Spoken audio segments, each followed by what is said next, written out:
I'm Johnetta Cox, sitting here with Kathleen Roy, one of the math instructors here at Abilene University, and we're just going to have a small conversation. Ready? I'm ready. Okay.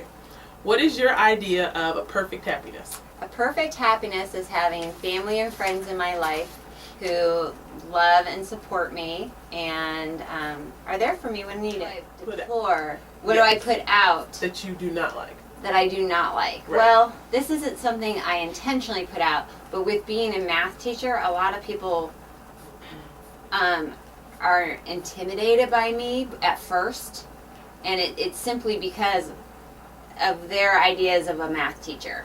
It's not necessarily something I've done. Right. It's just what they perceive. Once they hear that I teach mathematics, then it's kind of like their guard goes up, like I'm going to be judging them. Okay. What do I most deplore in others?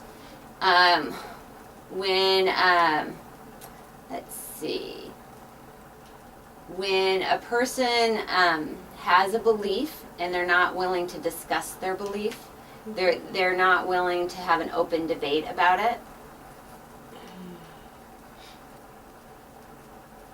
All right. Which living person do you most admire? Within my circle, I would say my father. My father was a workaholic when we were growing up, and he was a very hard man to live with. But he turned a corner at some point. He began to realize that if he didn't change the relationship he had with us kids, then he was going to say my guilty pleasure is shopping to avoid things I have to do. So like this dissertation I've been working on, like there have been days when I know I need it to meet a deadline and I just go shop. So I have lots of clothes at home simply because of this dissertation. Well, that's might pretty, be okay. yeah. What is your current state of mind? I am in a great place right now. Once again, my family is healthy and well. This dissertation is getting near the end, so I'll be able to have time to focus more on the things I enjoy and want to focus on.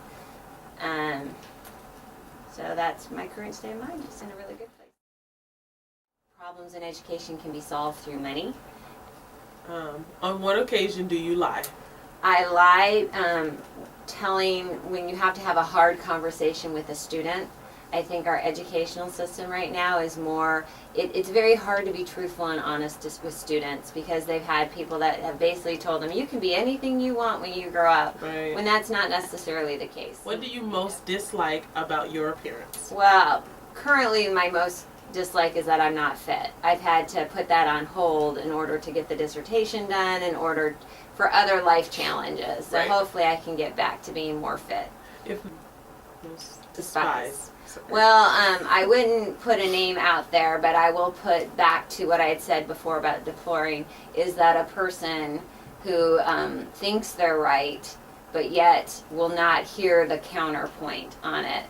You know, if you get into a debate with me and you walk away knowing that you were right, fine. Right. But if you just think you're right for the benefit of being, you're not listening to another viewpoint, and you hold on to that belief, then right, you're just being closed-minded. Mm-hmm. That's true. Okay, what about in a woman? I like a woman who's genuine, who knows what she is and doesn't try to hide it. Right. And accepts it about herself. I will often see young girls on the campus who, when they interact with me one-on-one, they're bright, they're just, you can tell they're very put together, but then I'll see them interacting with a young man on campus, and then they kind of become, I don't know how you would say it, it's like they start to put on an act, right, and you can kind of see, yeah, I'm just like, come on. Eventually he's going to see who you truly are. You right, can't. Why would you? Exactly. But they're young, we're older, we can look back and say. That's true. Yeah. Which words or phrases do you most overuse? I overuse the word yeah instead of yes. And this has been something that since I student taught back in the 80s, that was when my first, my mentor basically told me, you use that phrase way too much. And you're not using, you need to use correct English. Right. So, yeah, but I still use it. Yeah. What is your most treasured possession? Well, I think the most treasured possession, once again, would be the dogs. They are, I become very attached to them because they're so good and loving and kind, and there's no judging. As the lowest depth of misery. So the lowest depths would be losing more than one family member at a time, and in something that didn't make sense. Like, people get sick, and that happens, but it'd be like a plane crash that took a group of my family members, or even my friends, all at once. What is your favorite occupation? I would say being a teacher. I really enjoy teaching, and especially teaching math, because students just come with such baggage when it comes with math, and I like to help them work through that baggage. So particularly a math teacher? Yeah. Okay. What is your most marked characteristic? I'm loud.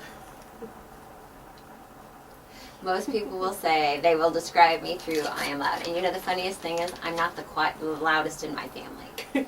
So people will then go around my family and they'll be like, we thought you were loud.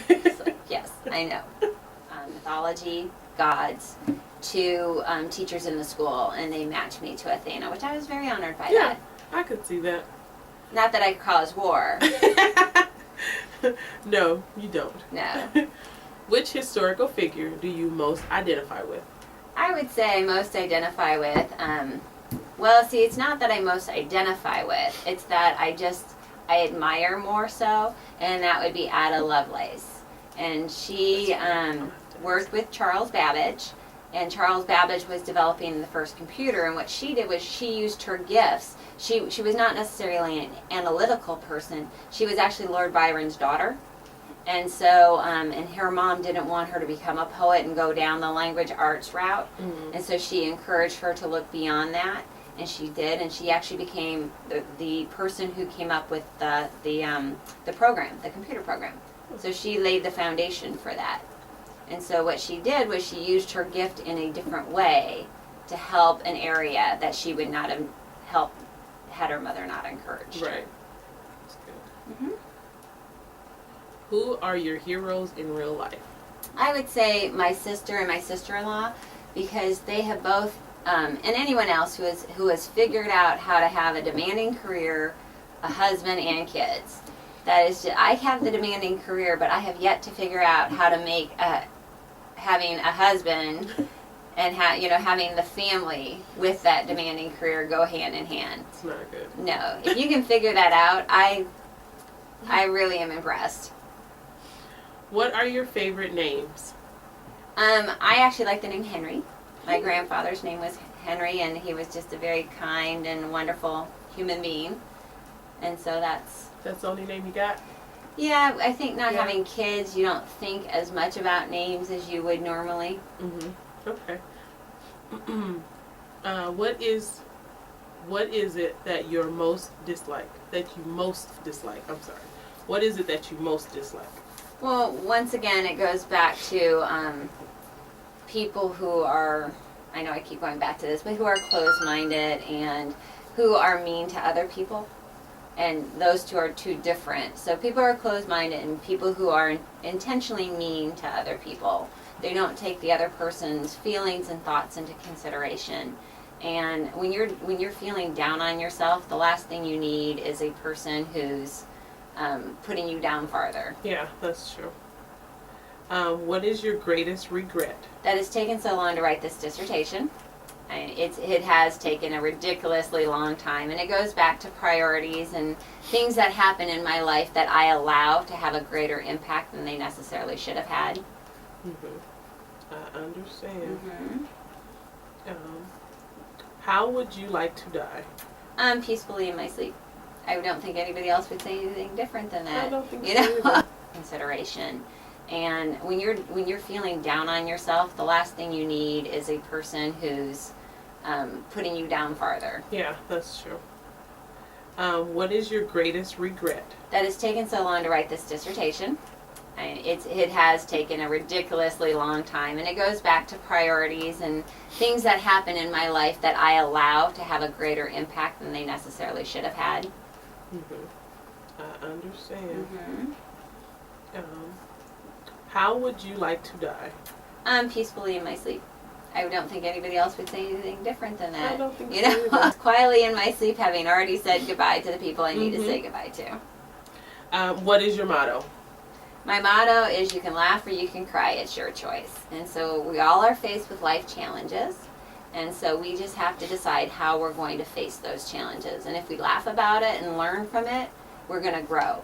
If we want to sit and have a pity party about it, that's fine. But you're not going to grow as a result of what you've just been through. Every challenge we face, we have a learning experience. Yeah. And so if you just view it as that way, then you're going to be better off in the long run. Yeah. But Well, Eagle Talent, we've been sitting here with Miss Roy, and she has been a great inspiration on me. I enjoyed her as my teacher. Have a good day.